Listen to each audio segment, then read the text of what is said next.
আমার বাড়ির বাথরুম, বাথরুমের পায়খানা মানে বাথরুম সেনেটে সিলাপ, ওই সিলাপের গায়ে লেখা দেখি ডিসি, সিলাপের গায়ে লেখা ইংরেজিতে ডিসি। আমি কই আল্লাহ, আমার বাড়ি তো ডিসি সাহেবও বেড়াতে আছে, এসপি সাহেবও আসে, আইসে যদি এই পায়খানায় বসে আর দেখা যায় আমি ডিসি বইরে পায়খানা করি, এমনি তো হুজুরকে আলাই বেলাই যাচ্ছে, তাই তো আমার নামে মামলা হবে না, তাহলে ডিসির কি তর্জমা? তা আমি পরে ওই সেই যে দোকানের থেকে এটা কিনে আনছি, ওকে যে কলাম এই আমার পায়খানা সিলাপের গায়ে ডিসি লেখা, এই ডিসির মানে কি? আর এই যে আমাকে যে গোপালগঞ্জের যে ডিসি উনার মানে কি?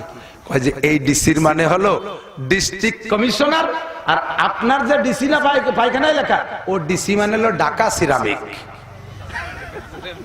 DT Dhaka city ceramic. এই ডিসি কোর্টে গেলি, ডিসি কোর্টে গেলে ডিসি মানে ডিস্ট্রিক্ট কমিশনার, আর এটা পায়খানার মধ্যে আসলে ডিসি মানে ঢাকা সিরামিক। থানার সামনে লেখা দেখি হ্যাঁ করে হা বিসর্গা আব্দুল মালিক, তার মানে কি হাফেজ আব্দুল মালিক, হাবিলদার আব্দুল মালিক, ঠিক না? হেফজখানার গেটে লেখা দেখি হ্যাঁ করে হা বিসর্গা আব্দুল মালিক, এ জায়গা কি হাবিলদার আব্দুল মালিক নাকি? হাসপাতালের গেটে লেখি দয়া করে ডা বিসর্গা আব্দুল মালিক, ও জায়গা কি হবে? ডাকাত আব্দুল মালিক, ডাক্তার আব্দুল মালিক। এরশাদ শিকদের বাড়ির সামনে যদি লেখা থাকে দয়া করে ডা বিসর্গা এরশাদ শিকদের, সে জায়গা কি ডাক্তার এরশাদ শিকদের, ডাকাত এরশাদ শিকদের। একই দয়া করে ডা বিসর্গা, এক জায়গায় ডাকাত আর এক জায়গায় ডাক্তার, একই হা করে হা বিসর্গা, এক জায়গায় হাফেজ আর এক জায়গায় হাবিলদার, একই ডিসি, এক জায়গায় ডিস্ট্রিক্ট কমিশনার আর এক জায়গায় ঢাকা সিরামিক। এই যে শর্ট হ্যান্ড, এ যারা লেখার যে পরিভাষায় ব্যবহার হয় তারাই জানে। আলিফ লাম মিম নুন হা মিম ইয়াসিন, এটা তোমার মতো জৈট বাউল রে এর তর্জমা করতে আল্লাহ নিষেধ করছে, ওর তর্জমা লিখনেওয়ালা আল্লাহই ভালো জানে। কথা বলেন ঠিক ঠিক না?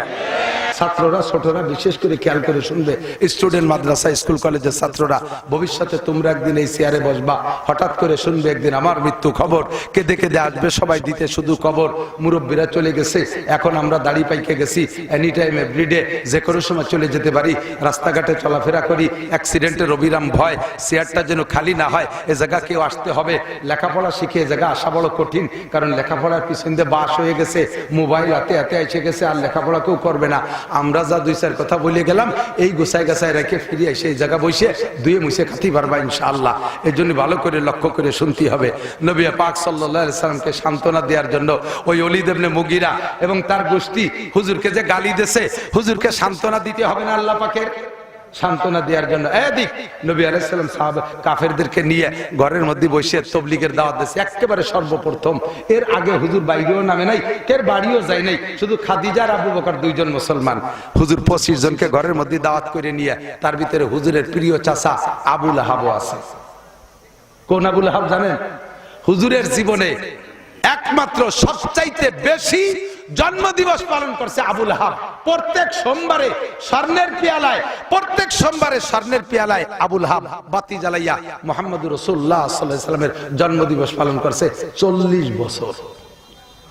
40 বছরের মাথায় যাইয়া আজকে যখন হুজুর এই 25 জনকে নিয়ে ডাইকে বসে বলছে কুলু লা ইলাহা ইল্লাল্লাহ মুহাম্মাদুর রাসূলুল্লাহ, কলেমার দাওয়াত দেওয়ার সাথে সাথে সর্বপ্রথম হুজুরের মুখের উপরে এক খাবলা থুক মেরে দিয়ে হুজুরকে বদদুয়া দিয়েছে, তাব্বাল্লাকা ইয়া খাসিস, তাব্বাল্লাকা ইয়া খাসিস।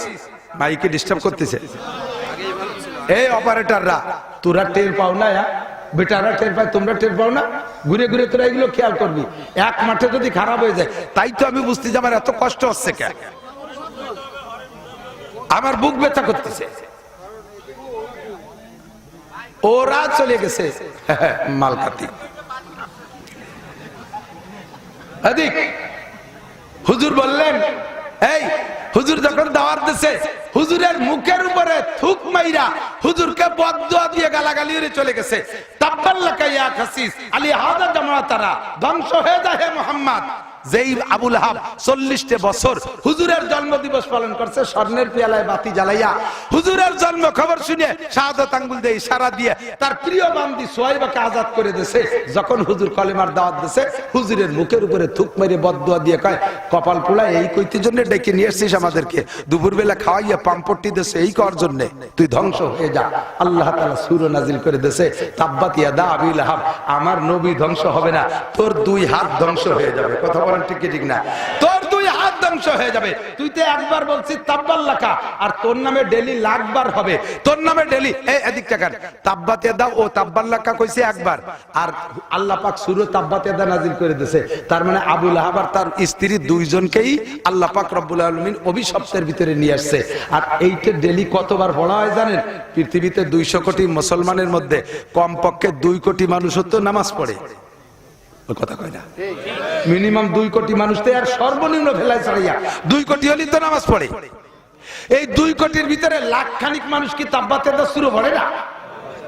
ওই একবার তাব্বাল্লাকা বলছে, আল্লাহ তাআলা প্রত্যেকদিন লক্ষ লক্ষ তাব্বাত ইয়াদা আবি লাহাব ওর নামে পাঠাইতেছে। গজব শুরু হয়ে গেছে। ও আমার নবীকে বদদুয়া দিয়েছে, নবীরে মাজনুন আর পাগল কয়। আল্লাহ পাক সাথে সাথে এগেনস্টে নবীর প্রশংসা দিয়ে সূরা নাজিল করে দিয়েছে, সূরা কলম। কি কয় জানেন? এই ভালো করে শুনেন, খুব লক্ষ্য করে। সূরাটা শুরুতে একটা অক্ষর আছে নুন। কি আছে? এই নুনের উপরে জের জবর পেশ কিছু নেই। এর আরবিতে তাফসীরে ভাষায় বলে হরফে মুকাত্তাআত, কাটা হরফ। এরকম অনেক সূরা শুরুতে আছে। একেবারে আলহামদুলিল্লাহ সূরার পরে সূরা বাকারা, ওই দেশ ওরেই শুরু করছে এই কাটা হরফ দিয়ে। আলিফ পড়েন একবার, লাম মিম। কোন নেকি হবে? হবে না? 3 হরফে 90 নেকি।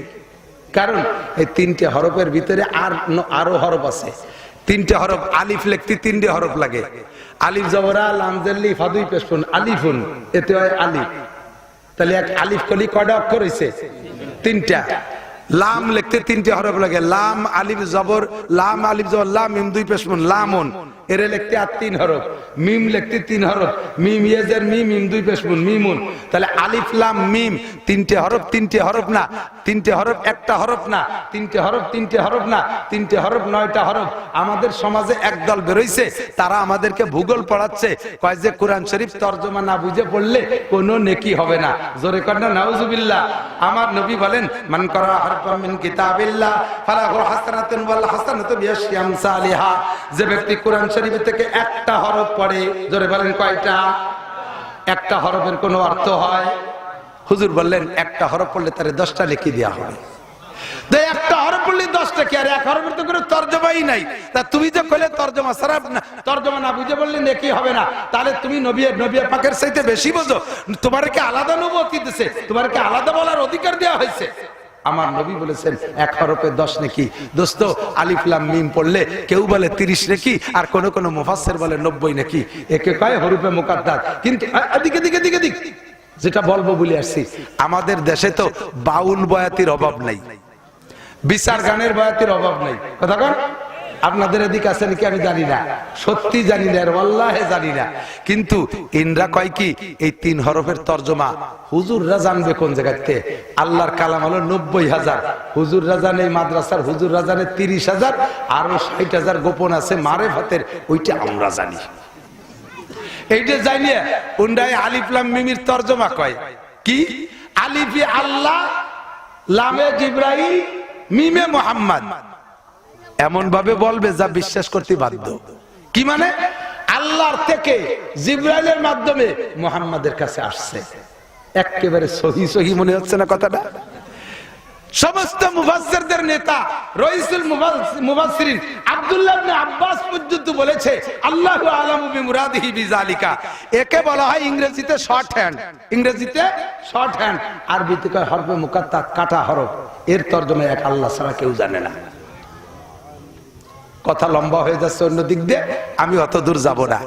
কাজেই আপনি এই 3 হরফের তিন এই যে তরজমা বের করছেন, এটা আপনি কোনোদিন বলতে যাবেন না। আপনি যেটা বলতেছেন ওটা বাদ দিয়ে অন্য কিছু তো হতে পারে, ওটা বাদ দিয়ে অন্য কিছু হতে পারে। কথা কন? একই শর্ট হ্যান্ড হরফের তরজমা ভিন্ন। আমার দিক এক জায়গায় লেখা আছে আমরা লিখি না মোহাম্মদ আব্দুর রহমান, মোহাম্মদ আব্দুল্লাহ, এই মোহাম্মদ লেখে কি পুরো মোহাম্মদ কি লেখে? মকারে মো বিসর্গ তার এর দ্বারা মোহাম্মদ বুঝি, ঠিক কি ঠিক না? এরকম ইংরেজিতে শর্ট হ্যান্ড, আরবিতে শর্ট হ্যান্ড আল্লাহ পাক রব্বুল আলামিন সূরা শুরুতে দেশে যে লেখছে সে বোঝে এই শর্ট হ্যান্ডের তরজমা কি, আর যারা ব্যবহার করে তারা বুঝতে পারে। আমার বাড়ির বাথরুম, বাথরুমের পায়খানা মানে বাথরুম সেনেটে সিলাপ, ওই সিলাপের গায়ে লেখা দেখি ডিসি, সিলাপের গায়ে লেখা ইংরেজিতে ডিসি। আমি কই আল্লাহ আমার বাড়ি তো ডিসি সাহেবও বেড়াতে আছে, এসপি সাহেবও আসে, আর সে যদি এই পায়খানায় বসে আর দেখা যায় আমি ডিসি বইরে পায়খানা করি, এমনি তো হুজুরকে জ্বালাই বেলাই যাচ্ছে, তাই তো আমার নামে মামলা হবে না, তাহলে ডিসির কি তর্জমা? তা আমি পরে ওই যে দোকানের থেকে এইটা কিনে আনছি ওকে যে কলাম এই আমার পায়খানা সিলাপের গায়ে ডিসি লেখা কে, এ ডিসির মানে কি? আর এই আমাকে যে গোপালগঞ্জের যে ডিসি উনার মানে কি? কয় যে এই ডিসির মানে হলো ডিস্ট্রিক্ট কমিশনার, আর আপনার যে ডিসি না পায়খানায় লেখা ও ডিসি মানে হলো Dhaka ceramic, DT Dhaka city ceramic. এই ডিসি কোর্টে গেলি, ডিসি কোর্টে গেলে ডিসি মানে ডিস্ট্রিক্ট কমিশনার, আর এটা পায়খানার মধ্যে আসলে ডিসি মানে ঢাকা সিরামিক। থানার সামনে লেখা দেখি হ্যাঁ করে হা বিসর্গা আব্দুল মালিক, তার মানে কি হাফেজ আব্দুল মালিক, হাবিলদার আব্দুল মালিক, ঠিক না? হেফজখানার গেটে লেখা দেখি হ্যাঁ করে হা বিসর্গা আব্দুল মালিক, এ জায়গা কি হাবিলদার আব্দুল মালিক নাকি? হাসপাতালের গেটে লেখি ডাকারে ডা বিসর্গা আব্দুল মালিক, ও জায়গা কি হবে? ডাকাত আব্দুল মালিক, ডাক্তার আব্দুল মালিক। এরশাদ শিকদারের বাড়ির সামনে যদি লেখা থাকে ডাকারে ডা বিসর্গা এরশাদ শিকদার, সে জায়গা কি ডাক্তার এরশাদ শিকদার, ডাকাত এরশাদ শিকদার। একই ডাকারে ডা বিসর্গা, এক জায়গায় ডাকাত আর এক জায়গায় ডাক্তার, একই হা করে হা বিসর্গা, এক জায়গায় হাফেজ আর এক জায়গায় হাবিলদার, একই ডিসি এক জায়গায় ডিস্ট্রিক্ট কমিশনার আর এক জায়গায় ঢাকা সিরামিক। এই যে শর্ট হ্যান্ড এ যারা লেখার যে পরিভাষায় ব্যবহার হয় তারাই জানে। আলিফ লাম মিম নুন হা মিম ইয়াসিন, এটা তোমার মতো জৈট বাউল রে এর তরজমা করতে আল্লাহ নিষেধ করছে, ওর তরজমা লিখনে वाला আল্লাহই ভালো জানে। কথা বলেন ঠিক ঠিক না? নুন আল্লাহ পাক বলেন নুন, এর তরজমার দরকার নাই। ওয়াল কলামি ওমা ইয়াসতুরুন, আমি আল্লাহ তাআলা কোনো কথা খেয়াল করে না। আপনাদের এখন কষ্ট হয়ে যাচ্ছে, মোনাজাত করে দেব, জায়গা মতো যাইয়েই চলে আসি এদিকে আসেন। আসল অস্ত হই নেই, ওয়াজ করা হলো গাই দোয়ানোর মতো। গাই দোয়াতে গেলে যাইয়েই বান ধরে টান দিলে দুধ পড়ে, বাছুর দিয়ে ভানাতে হয় না খানি কথা কর, ফানানু ছাড়া বান টানলে দুধ পেলি নাকি? বান ছিঁড়ে যাবে, দুধ বেরোবে না। তো ওয়াজেরও সিস্টেম, শুরু দেখানি ফানাতি আয়, শেষে যাইয়ে দোয়াতি আয়। ফানানু হয়ে গেছে, দোয়ানোর সময় বালতি সরাই নিয়ে গেছে, দুধ বাড়ি যাবে। তাহলে এখন হলো ভানাচ্ছি, শেষে একটু দোয়াতি হবে। দোয়ানু মানে টাকা নেবো তা না, ভয় নাই, কথার দুধ, কথার দুধ শেষে থাকে, আসল কথা জায়গা মতো। আল্লাহ পাক কসম খেয়ে বলে, কিসের কসম? এই ভালো করে বুঝে নেবেন, ফাঁকে ফাঁকে সবকিছু খেয়াল রাখবেন। শিরিক মুক্ত। আমাদের দেশের মানুষ কসম খায় না? কসম খায়? ভালো মানুষ যারা রেগুলার সত্য কথা বলে এই মানুষটা কসম কম খায়। সিটার বাটপার ধোঁকাবাজ মিথ্যেবাদী এরা কসম বেশি খায়, কারণ ওকে কেউ বিশ্বাস করে না। লাস্টে যাই শেষে আসল প্রয়োজন মিটেতিও কেউ বিশ্বাস করে না, সেই সময় আসল প্রয়োজনে যদি থেকে টাকা পয়সা নিতে হয় কসম খায়। আল্লাহর কসম শুক্রবারে দিয়ে দেবো, নালি তোর মতো বাটপারকে তো কেউ দেয় না টাকা। সিটার বাটপার ধোঁকাবাজরা কসম বেশি খায়, মিথ্যাবাদীরা কসম বেশি খায়। আর আল্লাহ পাক রব্বুল আলামিন কুরআন শরীফের ভিতরে কসম বেশি খাইছে। আল্লাহ খুব কসম খায়। আল্লাহ কসম খায় কেন? আল্লাহ সিটার বাটপার ধোঁকাবাজ মিথ্যাবাদী সেজন্য না, আমার মতো আপনার মতো ধোঁকাবাজের অন্তরে কথা ঢুকানোর জন্য কসম খায়। কুরআন শরীফে প্রচুর কসম। ওয়াশ-শামসি ওয়া দুহাহা, যত জায়গা আয়াতের শুরুতে ওয়াও আছে, এই ওয়াও মানে কসম। ওয়াশ-শামসি ওয়া দুহাহা ওয়াল কমারি ইযা তালাহা ওয়ান নাহারি ইযা জাল্লাহা ওয়াল লাইলি ইযা ইয়াগশাহা ওয়াস সামাই ওয়া মা বানাহা ওয়াল আরদি ওয়া মা তাহাহা ওয়া নাফসি ওয়া মা সাওয়াহা ওয়াল আদিয়াতি দাবহা ওয়াল মুরিয়াতি কদহা ওয়াদ দুহা ওয়াল লাইলি ইযা সাজা। যত জায়গা আয়াতের শুরুতে ওয়া দেখতেছেন এই ওয়া মানে কসম। আল্লাহ পাক কসম খাইছে আমার মতো আপনার মতো দুর্বল ইমানের ভিতরে কথাটা গুরুত্বের সাথে ঢুকানোর জন্য আল্লাহ এই জায়গা কসম খাইছে। আমরা কসম খাই কি জন্য? আমরা কসম, আচ্ছা আমরা কসম খাই কথার গুরুত্ব বাড়ানোর জন্য, তবে আমরা কসম খাবো কার নামে? কোন মখলুকের নামে, পীরের নামে, সন্তানের নামে কোরআন দরিয়া, কাবাঘর দরিয়া, মসজিদ দরিয়া, মাদ্রাসা দরিয়া কসম খা শিরিক। আমরা কসম খাবো আল্লাহে বিল্লাহে তাল্লাহ, আল্লাহর কসম খাই, তাই ছাড়া আমাদের কসম জায়েজ নাই। আর আল্লাহ কসম খাবে, আল্লাহর উপরে তো কোনো আল্লাহ নাই, এই জন্য আল্লাহ কসম খায় তার সৃষ্টির ভিতরে বড় বড় যেগুলো সেগুলো। আর এই সূরার ভিতরে আল্লাহর সৃষ্টির ভিতরে শ্রেষ্ঠ 5টা জিনিস আল্লাহ তাআলা নিজে হাতে বানাইছে। 1 নম্বরে আরশ, 2 নম্বরে কলম, 3 নম্বরে মানুষের মাথা, 4 নম্বরে তাওরাত, 5 নম্বরে জান্নাতে আদেন। এই 5টা বানাইছে আল্লাহ নিজ হাত দিয়ে। এর গুরুত্ব আল্লাহর কাছে খুব বেশি। এই সূরার ভিতরে আল্লাহ কসম খাইছে, কলমের কসম, কয় নুন, আমি কলমের কসম খেয়ে বলি ওয়াল কলম ওমা ইয়াসতুরুন, আর কলমে যা লেখে সেটা আমার কাছে খুব গুরুত্বপূর্ণ।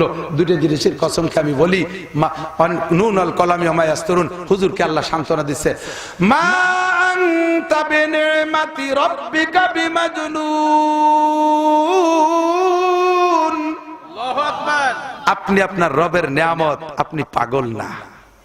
আমার নবী কি না পাগল? ওরা যে ওয়ালিদ ইবনে মুগীরা আপনারা পাগল কইছে, মন খারাপ করবেন না, আপনি পাগল না।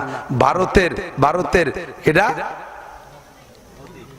আরে না, এই কয়দিন আগে রাসূল সম্পর্কে মন্তব্য খারাপ করছে কিনা রামগিরি মহারাজ। আমার নবী বলে চরিত্রহীন, একটু কিছু কবেন না? আল্লাহু আকবার। কি বলবো, আমার নবীকে আমার আল্লাহ বললেন ওয়া ইন্না লাকা লাআজরান গায়রা মামনুন ওয়া ইন্নাকা লাআলা খুলুকিন আযীম।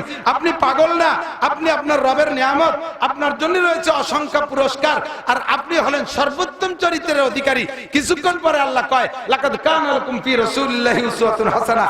হে দুনিয়ার সমস্ত মানুষ, তোমাদের জন্য রয়েছে রাসূলের মধ্যে উত্তম আদর্শ। কার মধ্যে? একটাই মানুষ, যেই লোকটার জীবন আদর্শের ভিতরে গোটা কোটি কোটি মানুষের নীতি কথা রয়েছে, চরিত্র গঠনের সিস্টেম রয়ে গেছে। এই নবী হলেন সর্বোত্তম চরিত্রের অধিকারী। নবী পাককে সান্ত্বনা দিয়ে এরপরে কদ্দুর যে ওয়ালিদ ইবনে মুগীরার চরিত্র বলে দিয়েছে যে তুমি চরিত্রহীন, তুমি হারামজাদা জারস সন্তান। এবার নবী পাকের চরিত্র কি বলতে গেলে 30 পারা কোরআন শরীফ বলা লাগবে। আমি সংক্ষেপে 2-4টে বলি, আমার দিক সংক্ষেপে 2-4টে কথা বলে দোয়া করে দেব। 1 নম্বরে আমার নবীর সাক্ষাৎ পদ্ধতি দেখেন কত সুন্দর। আমার নবীর সাক্ষাৎ পদ্ধতি, আমরা মুসলমানের সাক্ষাৎ করলে কি দিয়ে সাক্ষাৎ করি বলেন তো? সালাম দিয়ে। কি দিয়ে বলেন? কি দিয়ে? ফোনেও যদি সাক্ষাৎ করব কি দিয়ে? আসসালামু আলাইকুম ওয়া রাহমাতুল্লাহ, আসসালামু আলাইকুম। কি সুন্দর একটা দোয়া, ঠিক কি না? উত্তরও দেব কি দিয়ে? ওয়া আলাইকুমুস সালাম ওয়া রাহমাতুল্লাহি ওয়া বারাকাতুহু। আমরা এরপরে সাক্ষাতে মুসাফা করব। ওরা কয় হ্যান্ডশেক, আমরা 1 হাত দিয়ে করব না, 2 হাত দিয়ে মুসাফা করব। অনেকে আছে মুসাফা করে একটু এরকম আঙ্গুলের মাথায় দেয়, এভাবে না, পুরো আঙ্গুল বুড়ো আঙ্গুলের গোড়ার সাথে আপনার হাতের এই জায়গা মিশে যাবে। সুন্দর করে ধরবেন, এতটুক জোরে ধরবেন যাতে মহাব্বতের ভাবটা প্রকাশ পায়। এমনি একটু সোয়াই দিয়ে থবেন না, আবার এমন জোরে চিপ দেবেন না যে কটকট করে তার আঙ্গুল কটা ভেঙে যায়। হাত ধরে এদিক থেকে আদবের সিস্টেম কি? হালকা একটু জাকি দেবেন। হাদিসে আসছে যখন দুইজন মুসলমান মুসাফা করে হাতে জাকি দেয় তখন আল্লাহ তাআলা তার হাতের ফাঁক দিয়ে সমস্ত সগীরা গুনাহ ঝালিয়ে ফেলাই দেয়। সালামটা দেবেন পরিষ্কার করে, একটু কন্না মস্ক করেন, আসসালামু আলাইকুম। মোবাইলের টেডি সালাম আর বিভিন্ন ডিপার্টমেন্টের টেডি সালাম জানেন কিরকম? আমি নিজে শুনি, পুলিশে আর বড় স্যারের কাছে সালাম দিতে পড়ে সুমকুম স্যার, সাইকুম স্যার, ছয়কম সার আছে কত, কত ছয়কম তা আল্লাহ জানে। সুমকুম ছয়কুম, এই টেডি সালাম দেবেন না, এর ভিতরে বদদোয়া করা হয়। আসসালামু আলাইকুম ওয়া রাহমাতুল্লাহি ওয়া বারাকাতুহু। মাইকে আজকে শেষ করে দিল, তোকে মাইকের ব্যবসা হলো আমাকে হাতে। যদি কই যে শেষ করে দিল, তোকে আর এই বাংলাদেশের কেউ নেবে না, এই রাজবাড়ি বাংলাদেশের কেউ নেবে না। আর যদি কই যে ভালো, তাহলে সবাই টেনে নেবে। শেষ হয়ে গেছে, এমনি গলা বসে গেছে, তারপরে দুর্বল করে ফেলাইছে। এরপরে মুসাফার ভিতরে একটু হাত ঝাঁকি দেবেন, একটু হাত ঝাঁকি দেবেন, ঠিক আছে?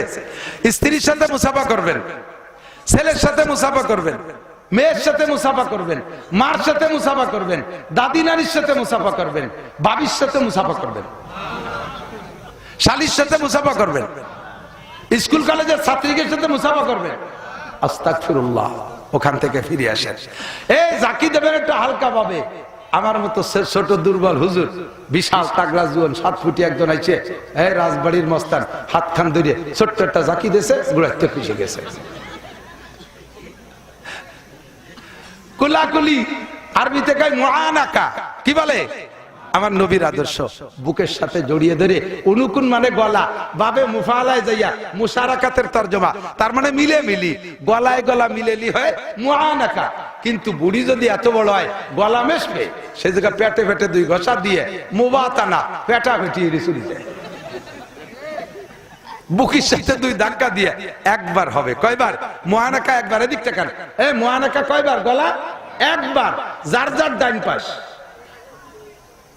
মনে রাখেন যার যার এটুক মনে না রাখলি আমি তো ডাইন পাশে নিয়েতে গেছি আর আপনি তো জীবন ভরে বামপন্থীর পছন্দ করেন আপনি আপনার আমার বাম আমি যেদিক ডাইন পাশে নিয়েছি আপনার সেদিক বাম পাশ আপনি সেদিক মুখ নিয়েছেন দুইজনে মুখোমুখি হবে তাহলে কোলাকুলি হবে না যার যার ডাইন পাশ যার যার ডাইন পাশ ঠিক আছে না সালাম ইসলাম ছাড়া অন্য যত জায়গা আছে হিন্দুরা কয় নমস্কার নমস্কার শিরকি শব্দ অনেক সময় মুসলমানরা হিন্দুদের সাথে সাক্ষাৎ পাকাতে সম্পর্ক ভালো থাকলে দাদা নমস্কার আপনি মুশরিক হয়ে গেছেন আপনি মুশরিক হয়ে গেছেন তাকে আপনি কি বলতে পারেন তারে আপনি সালাম দেবেন সালামের ভাষাটা হবে আসসালামু আলা মানিত্তাবাল হুদা কি বলবেন আসসালামু আলা মানিত্তাবাল হুদা হিন্দুরা সালাম দেবেন এই বলে আসসালামু আলা মানিত্তাবাল হুদা ও যদি আপনারা সালাম দেয় হিন্দু যদি পরিষ্কার করে অনেক হিন্দু সালাম দেয় আপনারা বলে আসসালামু আলাইকুম রাহমাতুল্লাহ আপনি তখন কি বলবেন ওয়া আলাইকা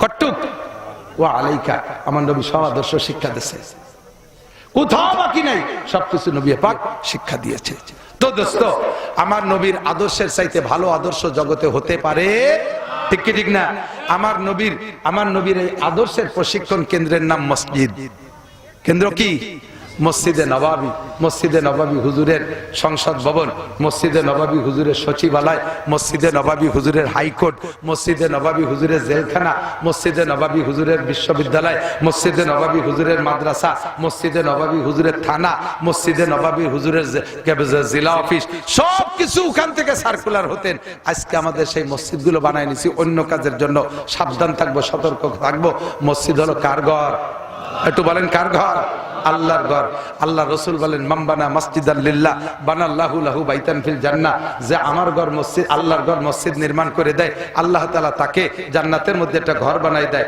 বলেন না সুবহানাল্লাহ যারা মসজিদের টের পাইছেন যে ওয়াজের শেষ দিক চলে আসছে এখন আর বসে থেকে লাভ নাই এখন দোয়া হবে সত্যি দোয়া হবে দেশের জন্য যারা মহব্বত করেন তারা বসবেন দোয়া হবে দেশের জন্য কারণ দেশটা একটুও ভালো নাই যারা যেমন খুশি আছেন তা আমি জানি না কিন্তু দেশের অবস্থা একটুও ভালো নাই দেশকে ভালো হওয়ার জন্য নির্বাচিত সরকার লাগবে সেই ব্যাপারে দোয়া করব আর ফিলিস্তিন গাজার মুসলমানদের জন্য দোয়া হবে লেবাননের মুসলমানদের জন্য দোয়া হবে বাইতুল মুকাদ্দাসের জন্য দোয়া হবে যারা এগুলোর পক্ষে তারা বসবেন যারা নেতানিয়াহু জো বাইডেনের পক্ষে তারা চলে যাবেন ইনশাআল্লাহ আল্লাহ তাআলা আমাদেরকে সেই নোংরামি থেকে হেফাজত করুক জোরে বলেন আমিন আমাদের আগামীকালকের একটা দাওয়াত আমি শুনাই আগামীকালকে সারা বাংলাদেশের সমস্ত ওলামায়ে কেরাম একত্রিত হবে বেশিরভাগ বড়রা একত্রিত হবে বিশ্ব ইজতেমা যাতে একটা হয় আপনারা কি একটার পক্ষে না দুইটার পক্ষে জোরে বলেন ইজতেমা কয়টা হবে একটা হবে ঠিক কি না কাদের তত্ত্বাবধানে আলেমদের তত্ত্বাবধানে কারণ ধর্ম আলেমরা বোঝে এর নেতৃত্ব আলেমরা দেবে ঠিক না আমি যদি বলি ঢাকা বিশ্ববিদ্যালয়ের ভাইস চ্যান্সেলর বানাই দিন আমারে ওই একদিনও চলবে আমি ওর কিচ্ছু বুঝি না আমি যেহেতু বুঝি না বিদায় আমারে ও জায়গা দেবেন না আমারে হাই স্কুলের সভাপতি বানাবেন না আমারে কলেজের সভাপতি বানাবেন না আমারে যদি ও জায়গা না বানান তাহলে আপনি জেনারেল শিক্ষিত আপনি কেন মসজিদ মাদ্রাসার সভাপতি হতে আসবেন আপনি কেন তাবলীগ জামাতের আমির হতে আসবেন কথা কন না কেন এটা চালাবে কারা আলেমরা চালাবে এই মর্মে বর্তমান স্বরাষ্ট্র উপদেষ্টার কাছে প্রস্তাব রাখা হবে যে বিশ্ব ইজতেমা পরিচালনা করবে ওলামায়ে কেরাম আলেম ওলামা একবারই ইজতেমা করবে অত খুচরো ইজতেমা আমরা সামনে করতে দেব এই উপলক্ষে আগামীকাল ঢাকা যাওয়া হবে আপনাদের এখান থেকে কাছে একটু কষ্ট করে সরোয়ার্দী উদ্যানে যাবেন 2 নম্বর 10, 11, 12 জানুয়ারি বিশ্ব ইজতেমা হবে ইনশাআল্লাহ বলেন 10, 11, 12 জানুয়ারি যাবেন তো ইনশাআল্লাহ দোয়া করি আল্লাহ সবাইকে তৌফিক দিক এবার হজ করবেন কারা কারা দেখি হজের নিয়ত আছে ভয় নাই পয়সা চাচ্ছি না হজের নিয়ত আছে কার কার হজ টের পার নাই কি কইছি হজের নিয়তে নাই হজের নিয়তে নাই আটরশি যাবেন কারা কারা হাত উঁচু করেন চন্দ্রগড়া যাবেন কারা কারা উলাকান্দি যাবেন কারা কারা এইসব জায়গা যাবেন আপনারা ইনশাআল্লাহ যাবেন না, হজেই যাব। বলেন হজে যাব। রাজি আছেন তো ইনশাআল্লাহ? আমি মুসাফির দোয়া করব, আল্লাহ তাআলা সকলকে হজ নসিব করে, সবাইকে হজ নসিব করে। এখন হজের জন্য একটা বুকিং চাইতেছে, এদিক টাকা 5 লাখ 6 লাখ 7 লাখ টাকা লাগবে। আপনি শুরু করে দেন, তবলিগি যারা গেছে তারা সাক্ষী দেন। তবলিগির জন্য 1 চিল্লা 3 চিল্লার জন্য তশকিল করেন না? তশকিলের জন্য একটা উসুল করে, আছে না? 200 টাকা জমা দেন, 100 টাকা জমা দেন। কেন নেয় জানেন? ওটাকে আপনার পিছনেই খরচ করবে। ওই টাকা নেয় এজন্য যে 100-200 যদি জমা দেয়, তাহলে বাকি তবলিগে যাওয়ার জন্য যা লাগে ওই 200 টাকার মোহাব্বতে বাকি টাকা জোগাড় করতে জন্য আদা জল খেয়ে নামে, ও যাই যায়, নইলে ওই 200 টাকা তো ফেরত পাবে না। এই জন্য চেষ্টা করে। আপনি হজে যাবেন, নিয়ত করেন, আল্লাহ তাআলা পয়সা দেবে। আমার মতো গরিব মানুষ, ছাত্র বয়সে আমার ছাত্রদের সাথীদের মধ্যে কেউ ছিল না, আল্লাহ তাআলা আমার 6 বার নেছে। আমার ছেলেরা সবাই উমরা করছে, 4 ছেলে 5 বার উমরা করছে, 4 ছেলে 4 বার, 1 ছেলে 2 বার করছে। আল্লাহ তাআলা আমারে যদি তৌফিক দেয়, এখানে আপনারা সবাই যেতে পারবেন ইনশাআল্লাহ। আমি প্রাণ খুলে দোয়া করি, যাবেন তো ইনশাআল্লাহ?